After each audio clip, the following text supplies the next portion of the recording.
السلام علیکم ورحمۃ اللہ وبرکاتہ۔ اللہم صلی علی سیدنا محمد وعلی آل سیدنا محمد فی کل لمحۃ ونفس عدد ما وسع علم اللہ۔ عزیزان گرامی،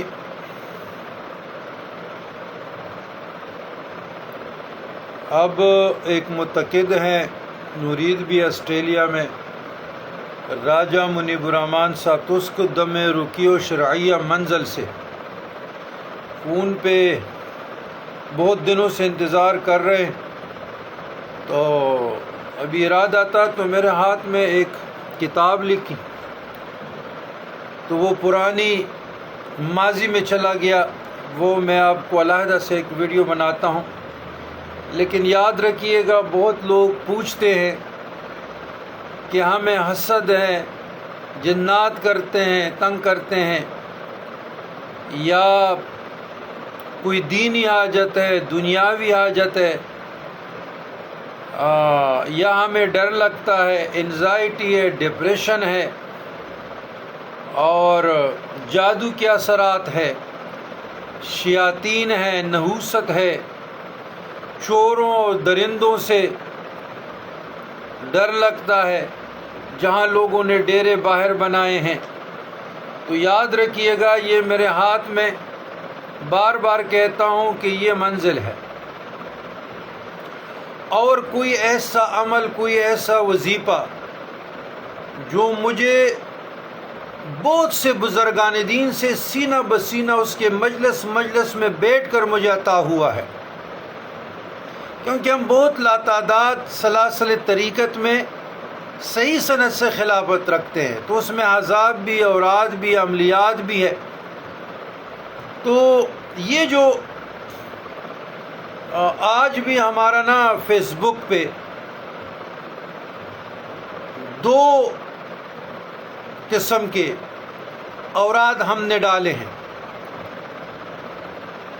تو اسی طریقے سے مختصر 5 منٹ میں آپ پڑھیں، پانی دم کر کے پئیں، تو اللہ آپ کو شفا دے گا۔ تو یاد رکھیے گا کہ منزل آیات قرآنی ہے، فضائل اور فوائد بہت زیادہ ہیں، لیکن میں عرض بتاتا چلوں کہ نقش و تعویذات کے مقابلے میں آیات قرآنیہ یا وہ دعائیں جو حدیث پاک میں وارد ہوئی ہیں، یقیناً بہت زیادہ مفید اور مؤثر ہے۔ عملیات میں انہی چیزوں کا اہتمام کرنا چاہیے۔ فخر الرسول آقائے کریم صلی اللہ علیہ وسلم نے دینی یا دنیاوی کوئی حاجت غرض ایسے نہیں چھوڑی جس کے لیے صحابہ کرام کو دعا تعلیم نہ فرمایا ہو۔ اس طرح بعض مخصوص آیات کا مقصد کے لیے پڑھنا مشائخ اور بزرگان دین کے مجربات سے ثابت ہے۔ تو یہ منزل آسیب، جادو، جنات، سحر یا بعض دوسرے خطرات سے حفاظت کے لیے ایک مجرب عمل ہے، بزرگان دین کے مجربات میں سے ہیں، اور یہ جو فضائل اور اس کے فوائد ہیں، یا یہ جو آیات قرآنی ہے، کم و بیش القول الجمیل میں مولانا امام شاہ ولی اللہ محدث دہلوی رحمۃ اللہ علیہ نے لکھی ہیں، اور بیشتی زیور میں اگر میں یہاں پہ بیشتی زیور کے مصنف مولانا اشرف علی تھانوی رحمہ اللہ کا تذکرہ نہ کروں تو یہ خیانت ہوگی، یہ علمی خیانت ہوگی۔ تو القول الجمیل میں امام شاہ ولی اللہ محدث دہلوی نے، اور بیشتی زیور میں مولانا اشرف علی تھانوی نے اس کو تحریر ہے کیے ہیں۔ امام شاہ ولی اللہ محدث دہلوی قدس سرہ اللہ العزیز فرماتے ہیں، یہ 33 آیات ہیں جو جادو کے اثر کو رفع کرتی ہے، شیاطین، چوروں، درندوں، جانوروں سے فنا ہو جاتی ہے۔ اور یہی بیشتی زیور میں مولانا اشرف علی تھانوی رحمہ اللہ فرماتے ہیں کہ اگر کسی پر اسیب کا شعبہ ہو تو آیات ذیل لکھ کر مریض کے گلے میں ڈال دیں، اور پانی پر دم کر کے مریض پر چھڑک دیں، اور گھر میں اثر و تنایات کو پانی پر پڑھ کر گھر کے چاروں گوشوں میں چھڑک دیں۔ اب بات ختم ہوگی۔ بعض لوگ جو کہتے ہیں کہ تعویذ پہننا شرک ہے، بدعت ہے، تو اکابرین دیوبند کے سب سے بڑے 800 کتابوں کے مصنف حکیم الامت مولانا اشرف علی تھانوی اس پہ سند ہے، دلیل ہے۔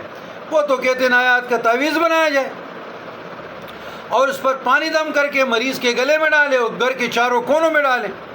تو اگر کوئی سنی تعویذ لے کے بیماریوں کے لیے، لاعلاج امراض کے لیے، تو وہ جائز، اس پہ اعتراض کہاں سے آیا؟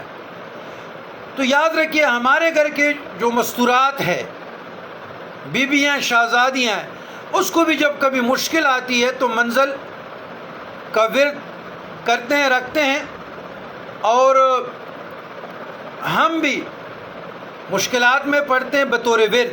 تو کسی مریضہ کے لیے اس منزل کو تجویز کریں اور اس کو پڑھنا چاہیے توجہ کے ساتھ، عقیدت کے ساتھ۔ تو یقین کریں اتنی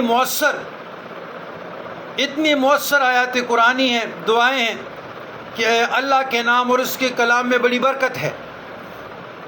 تمام لاعلاج امراض کے لیے میں انہی سے کرتا ہوں، اور اللہ پاک لوگوں کو شفا عطا فرماتے ہیں۔ اللہم ربنا آتنا فی الدنیا حسنۃ وفی الآخرۃ حسنۃ وقنا عذاب النار۔